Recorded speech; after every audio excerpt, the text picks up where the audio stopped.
Hi hello guys, ಎಲ್ಲರಿಗೂ ನಮಸ್ಕಾರ. Welcome to my YouTube channel. ನಡೆದಾಡುವ ದೇವರು, ಕಣ್ಣಿಗೆ ಕಾಣುವ ಭಗವಂತ, ಕರುನಾಡ ಕರುಣಾಮಹಿ ಬಡವರ ಬಂಧು ಶ್ರೀ ಭೂಮಿ ಸಿದ್ದೇಶ್ವರ ಬಸವಪ್ಪನವರು ಶ್ರೀ ಬೋರೇಗೌಡರು ಮನೆಗೆ ಹೋಗ್ತಾ ಇದ್ದಾರೆ. ಸೊ ಅವರು ಸ್ವಲ್ಪ ಕಾಲು ಏಟಾಗಿರುತ್ತೆ, ಪೆಟ್ಟಾಗಿರುತ್ತೆ. ಹಾಗಾಗಿ ಅವರು ದೇವಸ್ಥಾನದ ಹತ್ರ ಬರ್ತಾ ಇರಲಿಲ್ಲ. ಸೊ ಬಸವಪ್ಪನವರು ಅಲ್ಲಿ ಒಂದು ಕಾರ್ಯಕ್ಕೆ ಅಂತ ಆ ಗ್ರಾಮಕ್ಕೆ ಆಗಮಿಸಿರ್ತಾರೆ. ಸೊ ಅಲ್ಲಿ ಅವರ ಯೋಗಕ್ಷೇಮವನ್ನು ವಿಚಾರಿಸ್ಕೊಳ್ಳೋಕ್ಕೆ ಮತ್ತು ಅವರಿಗೆ ಆಶೀರ್ವಾದ ಮಾಡಲಿಕ್ಕೆ ಅಂತೇಳಿ ಸ್ವತಃ ಶ್ರೀ ಭೂಮಿ ಸಿದ್ದೇಶ್ವರ ಬಸವಪ್ಪನವರೇ ಆ ಗೌಡ್ರ ಮನೆಯನ್ನು ಹುಡ್ಕೊಂಡು ಹೋಗ್ತಾ ಇದ್ದಾರೆ. ಬನ್ನಿ ಅಲ್ಲಿ ಹೋಗಿ ಯಾವ ರೀತಿ ಒಂದು ಪೂಜೆ ಪುರಸ್ಕಾರವನ್ನು ತಗೊಂಡ್ರು ಮತ್ತು ಯಾವ ರೀತಿ ಆಶೀರ್ವಾದವನ್ನು ಕೂಡ ಗೌಡ್ರಿಗೆ ಮಾಡಿದ್ರು ಅಂತ ಒಮ್ಮೆ ನೋಡ್ಕೊಂಡು ಬರೋಣ. ಅದಕ್ಕಿಂತ ಮುಂಚೆ ಯಾರೆಲ್ಲ ನನ್ನ ಚಾನಲ್ನ ಸಬ್ಸ್ಕ್ರೈಬ್ ಆಗಿರುವವರೆಲ್ಲ ನನ್ನ ಚಾನಲ್ನ ಸಬ್ಸ್ಕ್ರೈಬ್ ಮಾಡ್ಕೊಳ್ಳಿ, ಹಾಗೆ ಲೈಕ್ ಮಾಡಿ, ಕಮೆಂಟ್ ಮಾಡಿ, ಶೇರ್ ಮಾಡಿ.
ಮನೆಗಳಿಗೆ ಪಾದ ಇದು ಮಾಡ್ತಿರ್ಬೇಕಲ್ಲ ಶಂಕರ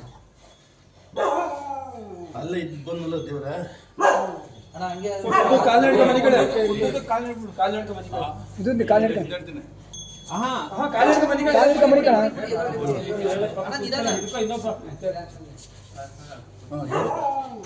ಏನಿಲ್ಲ ಅಲ್ಲಿ ದೇವಸ್ಥಾನಕ್ಕೆ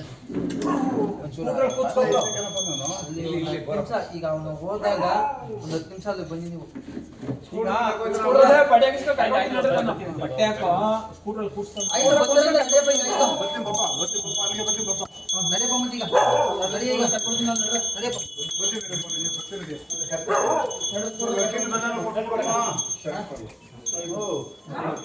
ತಗೊಬನ್ನಿ.